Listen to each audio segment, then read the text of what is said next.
সহকারী বানানে রস্বইকার হবে নাকি দীর্ঘইকার হবে, আবার সরকারি বানানে দীর্ঘইকার হবে নাকি রস্বইকার হবে, এ নিয়ে কিন্তু আমরা প্রায় ঝামেলায় পড়ি। তো আজকে সুন্দর একটি টেকনিক দেখে দিব। তো চলুন শুরু করা যাক। যে ব্যক্তি যদি বোঝায় তাহলে দীর্ঘইকার হবে, আর যদি বস্তু বোঝায় তাহলে রস্বইকার হবে।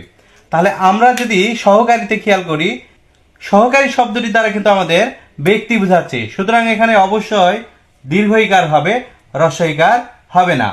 অনুরূপভাবে সরকারি, এটি কিন্তু একটি বস্তুবাচক শব্দ, সুতরাং এখানে অবশ্যই কি হবে, রস্বইকার হবে আর দীর্ঘইকার হবে না।